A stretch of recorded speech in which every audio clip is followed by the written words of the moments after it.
Hello everyone. देखिए friends, ये है कक्षा 10 का इंग्लिश का पेपर और ये है एनुअल एग्जामिनेशन का मतलब वार्षिक पेपर है और ये है मॉडल पेपर क्लास 10 की इंग्लिश का। देखिए जैसे कि आपको पता है कि 70 नंबर का आपको एग्जाम में पेपर मिलेगा और 30 नंबर प्रैक्टिकल के होंगे और 3 घंटे 15 मिनट आपको सॉल्व करने के लिए दे जाएंगे। इस तरीके से इंस्ट्रक्शंस आते हैं पेपर में, जैसे कि 15 मिनट आपको पेपर को पढ़ने के लिए दे जाएंगे, तो इस तरीके से आप पढ़ सकते हैं और साथ में इसकी मार्कशीट आपको मिलेगी। तो देखिए किस तरीके से आपको एग्जाम में मिलेगा, इस तरीके से सेक्शन में इसको डिवाइड करके दिया है वो समझिए। तो सेक्शन नंबर ए में आपका देखिए 20 नंबर का ऑब्जेक्टिव क्वेश्चन आएगा। पहला क्वेश्चन दे रखा है इसमें, क्वेश्चन नंबर 1 से लेकर 3 तक कि read the following passage. Passage को इसको ध्यान से पढ़िए, केयरफुली का मतलब होता है ध्यान से, एंड आंसर और आंसर बताइए। तो क्वेश्चन इन क्वेश्चंस के डेट फॉलो जो निम्नलिखित लिखे गए हैं, चूजिंग और चुनिए द करेक्ट ऑप्शन, करेक्ट वाला ऑप्शन चुनिए। तो ध्यान से आपको ये क्या पढ़ना है, इसका पैसेज पढ़ना है और इसको करने का तरीका क्या वो समझिए। देखिए आप सबसे पहले इसके पढ़ेंगे क्वेश्चन इसमें से फिर छाटेंगे इसके आंसर। जैसे कि इसमें पहला क्वेश्चन है कि द नरेटर जो कहानीकार है वेंट गया ऑन हिज ट्रिप, अपने ट्रिप पर गया। तो देखिए जहां पर ट्रिप आ जाए वहीं पे इसका आंसर छिपा हुआ होगा इस पैसेज के अंदर, व्हेन जब ही वॉज जब वो था। आगे पढ़िए, इस तरीके से आप पहले क्वेश्चन पढ़ लें फिर इसमें से इसके आंसर छट जाएंगे। देखिए दूसरा है द राइटर, जो राइटर था लुक्ड अप, वो दिखाई दिया व्हेन जब। तो देखिए वो कैसा दिखाई दिया था, जहां पे लुक्ड अप आ जाए वहां पे इसका आंसर होगा। और मैग्निफिसेंट ये मीनिंग पर आधारित है, अगर आपको मैग्निफिसेंट मीनिंग याद है, हिंदी मतलब इसका पता है, तो आप इसका आंसर निकाल सकते हैं। तो मैग्निफिसेंट का मतलब होता है शानदार और हम्बल होता है नम्र, डिसेंट भी क्या होता है नम्र होता है, एंशिएंट होता है प्राचीन और स्प्लेंडेड होता है शानदार। तो इसका बी वाला करेक्ट हो जाएगा। तो पहले इसके आंसर निकाल लें हम। देखिए इसमें क्वेश्चन ये था कि द नरेटर जो कहानीकार था वेंट गया ऑन हिज ट्रिप, अपनी ट्रिप पर। तो देखिए इस पैसेज के अंदर ट्रिप कहाँ पे लिखा हुआ है, ध्यान से देखें ट्रिप कहाँ पे लिखा हुआ है। देखिए ये आ गया ट्रिप लिखा हुआ। जब वो ट्रिप पे गया था वो कैसा था, वो ओल्ड था, बूढ़ा था। तो याद रखें इस तरीके से इसका आंसर निकल जाते हैं। तो इसका आंसर ये छिपा पड़ा है, तो आप ये लगा सकते हैं इसका आंसर। देखिए तो वो कैसा था, वो बूढ़ा था, ना कि बच्चा था, ना कि वो मिडल मैन था, ना ही वो यंग था, तो वो ओल्ड था। तो इस तरीके से आंसर आप निकाल सकते हैं। बस इसके कुछ कीवर्ड इस तरीके से पहचान कर लें और यहीं पे इसका आंसर छिपा हुआ होगा। अगला पढ़ें, तो राइटर जो लेखक था लुक्ड अप, वो दिखाई दिया। देखिए जहां पर लुक्ड अप आ जाए इसका आंसर वहीं पर होगा, तो ध्यान से पढ़ते हुए जाएं, इसका आंसर कहीं ना कहीं यहीं पर छिपा हुआ होगा। देखिए इसका आंसर ये है, I felt restless and excited. और इसका आंसर आपको देखिए ये आ गया लुक्ड अप, यहाँ पर आ चुका है लुक्ड अप, यहीं पे इसका आंसर है। तो ये लुक्ड अप आ रखा है, यहीं पे इसका आंसर देखिए, इसका आंसर यहीं पे मिला हुआ होगा आपको, कहीं ना कहीं यहीं पे छिपा हुआ है। तो ध्यान से पढ़ें, इसका आंसर कहीं ना कहीं यहीं पे है। तो देखिए यहाँ पर दे रखा है कि एंड देन हम ऑफ वॉइस सडनली हस्ड अप। तो हस्ड अप आ चुका है देखिए इसके अंदर। देखिए यहाँ पे इसका आंसर ये हैगा डी वाले ऑप्शन में, द हम वॉइसिस वो सडनली हस्ड अप। तो इसका डी वाला इसी वजह से करेक्ट हो जाएगा। तो वो इस तरीके से वो दिखाई पड़ा था। अगला क्वेश्चन पढ़े, अगला क्वेश्चन क्या है वो देखिए। अगला क्वेश्चन इसमें आसान वाला दे रखा है, बस मीनिंग आपको पता होना चाहिए।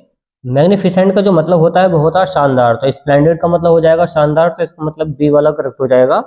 क्वेश्चन नंबर 4 से लेकर 8 तक देखें कि choose the correct option, correct वाला ऑप्शन चुनिए। टू आंसर और आंसर बताइए द क्वेश्चंस द फॉलोइंग। जो निम्नलिखित क्वेश्चन के यहाँ पे ये ऑप्शन दे रखे हैं, इसमें से फिर से इसमें छाटना है।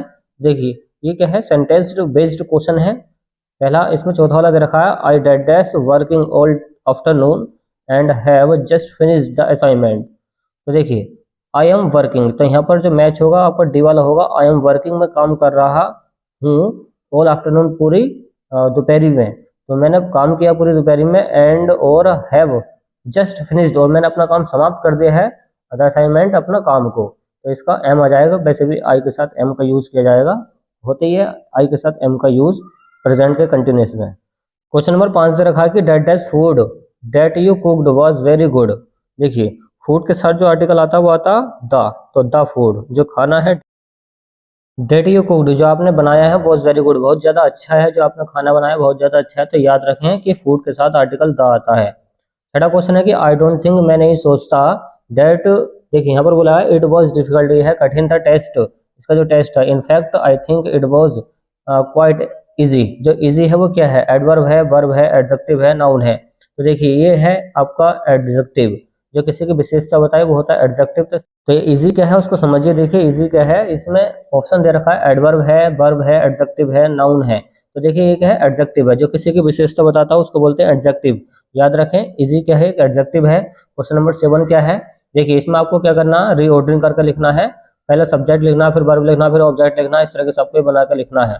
तो देखिए क्वेश्चन क्या है इसमें कि travelling my and our mother found of father. तो यहाँ पर देखिए मैच करिए, पहले सब्जेक्ट ढूंढिए, सब्जेक्ट क्या है, तो सब्जेक्ट है इसके अंदर माई मदर एंड फादर, मेरी माँ और पिताजी, और फाउंड ऑफ शौकीन है हम ट्रैवलिंग यात्रा करने के, तो इसका ए वाला करेक्ट हो जाएगा। तो ये पर देखिए इतना आ चुका, सब्जेक्ट आ चुका है इतना, ये आ गई आपकी क्या हेल्पिंग वर्ब, ओके, ये मैन वर्ब आ गई, ओके, ये ऑब्जेक्ट आ गया। तो यात्रा यहाँ पर क्या है, ऑब्जेक्ट है। तो मेरी माँ और पिताजी आर हैं फॉन्ड ऑफ शौकीन है ट्रैवलिंग के, तो यही वाला करेक्ट होगा, बाकी सब गलत हो जाएंगे। क्वेश्चन नंबर 8 क्या दे रखा, वो देखिए कि which word is correctly spelled. तो यहाँ पर बोला है ऐसा कौन सा वर्ड है जिसकी स्पेलिंग बिल्कुल सही है। तो डेफिनेशन में यहाँ पर ये ए नहीं आएगा, अटेंडेंस में गलत हो जाएगा, एक्सरसाइज भी गलत है, तो इसमें डिवीजन करेक्ट वाला ऑप्शन है, तो इसकी स्पेलिंग करेक्ट है। फिर देखिए क्वेश्चन नंबर 9 से लेकर 10 तक की रीड द पैसेज, पैसेज को ध्यान से पढ़िए। तो ये पैसेज आ रखा है, तो ये पैसेज को ध्यान से पढ़ना है, इसके आंसर इसी में छिपे पड़े हैं। देखिए इसको करने का एक ही तरीका, पहले इसके क्वेश्चन पढ़ना है, फिर इसका आंसर निकालना है, और काफी इजी होते हैं ये। देखिए जैसे इसमें क्वेश्चन नंबर 9 दे रखा कि द पीपल, जो लोग हैं कूर कूर के, वो कैसे हैं, वो इंडिपेंडेंट लोग हैं। तो इसमें इसका आंसर छिपा हुआ पड़ा है, तो वो बिल्कुल इंडिपेंडेंट है। बाद में इन पर कब्जा कर लेते हैं बाहर के लोग आन के। क्वेश्चन नंबर 10 क्या कि देयर कल्चर, उनका जो कल्चर है, सोन मोस्ट क्लियरली वाई देयर। तो इसका आंसर देखिए यहाँ पे छिपा पड़ा है, ये आ रखा है इसका वैसे डी वाला करेक्ट है कि martial tradition, marriage, religious rites, etc. Martial tradition मतलब उनकी जो परंपरा है, शादियां हैं, धार्मिक चीजें हैं, वो उनकी संस्कृति को दिखाते हैं। तो देखिए इसका आंसर यहाँ पे आप देख सकते हैं, इसका आंसर ये आ रखा है वैसे, martial tradition, marriage and religious rites. तो पूरी लाइन इसकी यहीं पे दे रखी है, तो आप ये देख सकते हैं इस तरीके से। और चलिए और जो नेक्स्ट वाला क्वेश्चन है वो समझते हैं। नेक्स्ट वाला क्वेश्चन आपको किस तरीके से मिला इस मॉडल पेपर में, वो समझिए। क्वेश्चन नंबर 11 से लेकर 13 का है कि based on your understanding of the prose. देखिए प्रोज पर आधारित क्या है क्वेश्चन है, तो ये एनी वाला आ रखा है।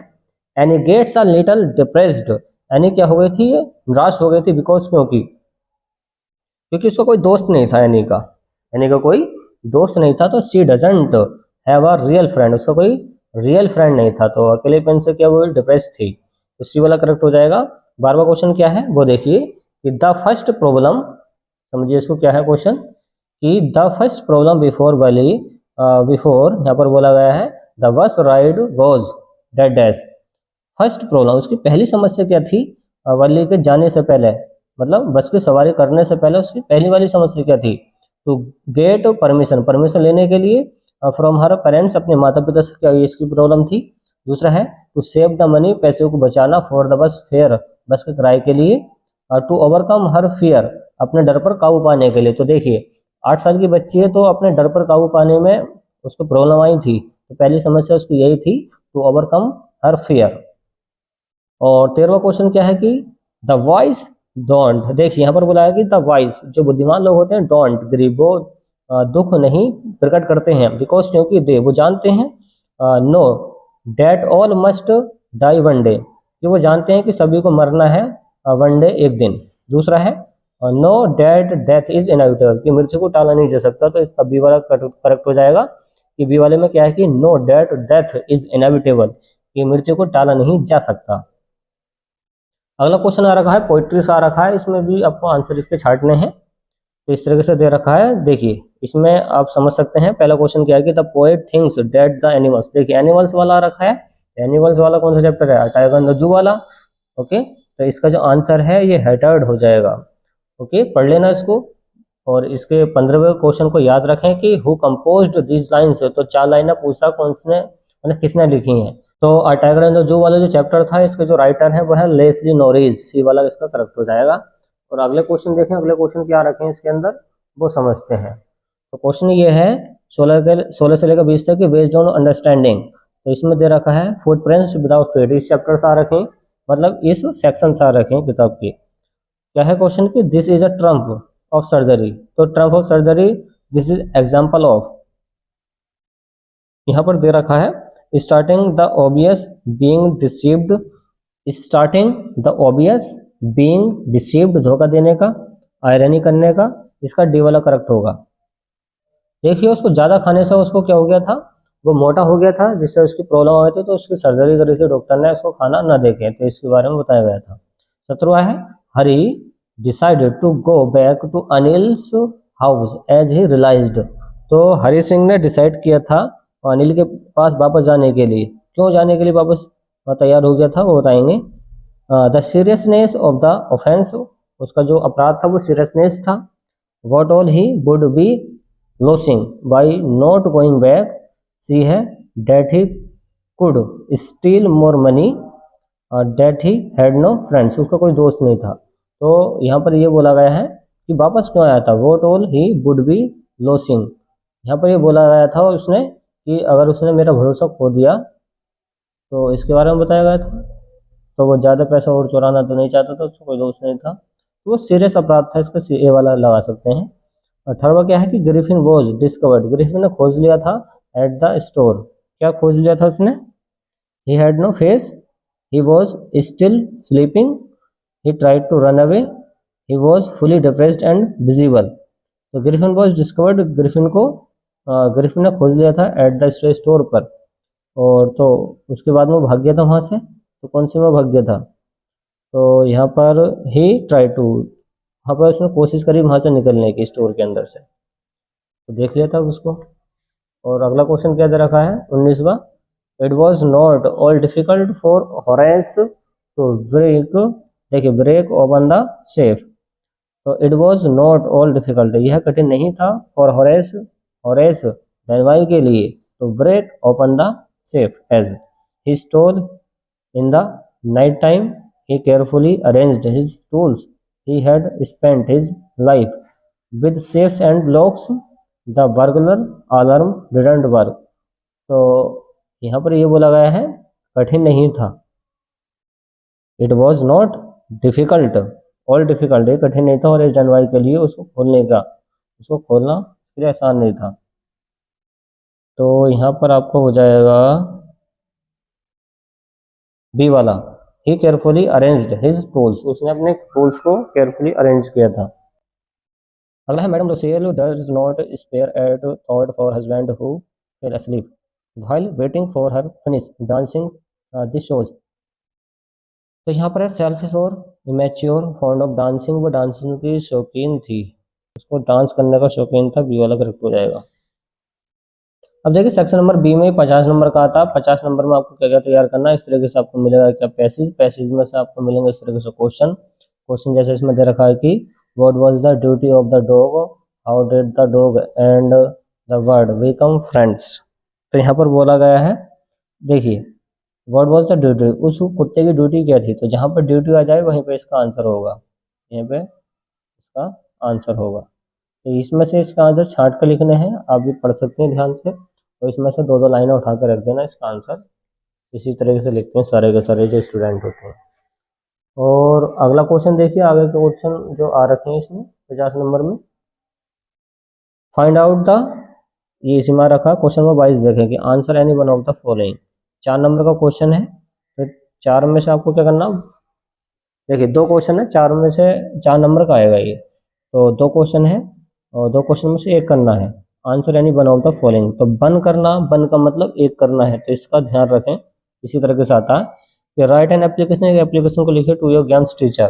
तो गेम्स टीचर के लिए जो एप्लीकेशन आती है मोस्ट IMP है, इसको जरूर से जरूर पढ़ के जाना बोर्ड एग्जाम के लिए। ओके, अगर आपसे ये नहीं हो रहा तो ये वाला कर सकते हैं, अगर गेम्स टीचर के बारे में नहीं हो रहा तो ये वाला कर सकते हैं कि राइट अ लेटर, एक लेटर लिखिए। तो एप्लीकेशन या लेटर में से एक लिखना है तो ये फ्रेंड है जिसमें इन्वाइटिंग किया गया हो to attend sister brother marriage. तो देखिए ये भी क्या है, मोस्ट IMP है, तो दोनों को पढ़ कर जरूर जाना है, ये और ये, इन दोनों में से तो पक्का एक ना एक आती ही है क्वेश्चन।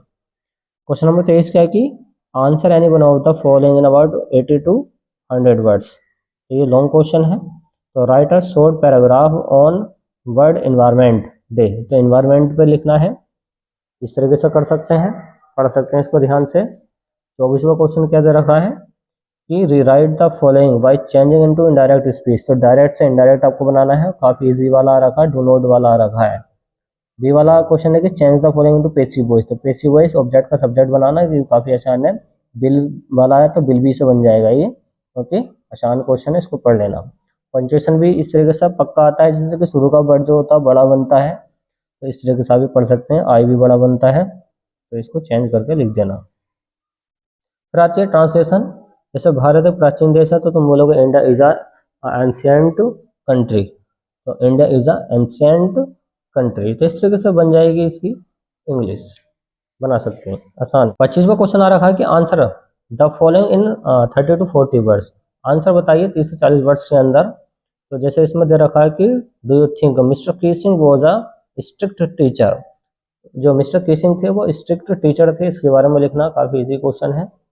और यह वाला कर सकते हैं why does the conductor call Wali madam. तो यहाँ पर बोला गया है कि why does the conductor, conductor क्यों वली को मैडम पुकारता था, तो ये वाला कर सकते हैं। बी वाला आ रखा है कि why does such a large number of international leaders attend the inauguration, what did it signify the trump of। इसके बारे में पढ़ सकते हैं। अगला वाला पढ़ लेना, वेरी वेरी इंपॉर्टेंट है। क्वेश्चन क्या है कि what is Coorg famous for. तो कूर्ग था वो किस लिए प्रसिद्ध था। 26वां क्वेश्चन कहेगी कि गिव अ करेक्टर स्केच। देखिए करेक्टर स्केच तो पक्का कोई ना कोई आता ही है, तो एक तो करेक्टर स्केच तैयार कर लेना। तो ये लंबा वाला आ रखा है तो इसको पढ़ लेना। अगला क्वेश्चन है, देखिए इनमें से एक करना है, तो वन ऑफ का मतलब एक करना है। ये वाला कर दें, ये वाला कर दें। Why was Kisha Gotami in so much grief? What did she learn in the end? तो यहाँ पर बोला गया है कि जो किशा गौतमी थी वो बहुत ज्यादा दुख में क्यों थी और उसने उससे क्या सीखा था। 27वां क्वेश्चन आ रखा कि why does Amanda wish to be mermaid. तो देखिए ये क्वेश्चन आ रखे हैं उससे, पोइट्री से। तो अगर सेंट्रल लाडे आपको याद है अमांडा वाला तो उसमें से लिख देना कुछ लाइन है, कुल मिलाकर छोड़ना नहीं है। ये वाला कर सकते हैं। देखिए अगर आपसे ये नहीं हो रहा तो ये वाला तो पक्का कर देना कि पोएम की 4 लाइनें लिखनी है, जो इस पेपर में नहीं आई हो वो 4 लाइनें लिखनी है। तो ये क्वेश्चन कर देना। तो 28वां क्वेश्चन देखिए, मैंने फोग वाला मोस्ट टाइम भी बताया था, वो आ रखा है। फायर एंड आइस वाला बता रखा था मोस्ट टाइम भी, ये भी आ रखा है। तो दोनों ही आ रखे हैं, दोनों में से पक्का आपको एक ने करके जरूर जाना बोर्ड एग्जाम में, फोग वाला और फायर एंड आइस वाला देख लेना, दोनों मोस्ट टाइम भी हैं। अगला क्वेश्चन क्या है वो देखिए, क्वेश्चन ये है कि answer any one of the following in about 30 to 40 words. तो शॉर्ट क्वेश्चन है। जैसे क्वेश्चन आ रखा है इसमें what were Fowler's in expectations when he came to meet Ausable. तो ओसेवल क्वेश्चन वाला आ रखा है, तो ओसेवल वाला क्वेश्चन आ रखा है, तो ओसेवल वाला तैयार कर लेना, मोस्ट टाइम भी है। अगला है how did a book become a turning point, Richard Ebright. जो देखिए किताब थी वो टर्निंग पॉइंट कैसे साबित हुई थी रिचर्ड एवराइट की जिंदगी में। तो ये भी मोस्ट टाइम भी है, इसको भी पढ़ लेना ध्यान से। 30वां क्वेश्चन पढ़े देखिए, तो ये 4 नंबर का कि write the brief character sketch of Noodle. तो नूडल के बारे में लिखना है। अगला है discuss the role of the teacher in modelling the personality of Bholi. तो भोले की मॉडलिंग के बारे में लिखना है। तो इस टाइप के क्वेश्चन बहुत आते हैं एग्जाम में, तो ये पूरा मॉडल पेपर हमने आपको बता दिया है, देख सकते हैं आप इसको, तो कर सकते हैं इसको सोल्व और ला सकते हैं आप पूरे में से पूरे नंबर इंग्लिश के अंदर। तो इस तरीके से आप ये मॉडल पेपर जरूर सोल्व करके जाएं एनुअल एग्जामिनेशन का। चलिए फ्रेंड्स, मिलते हैं नेक्स्ट वाली वीडियो में।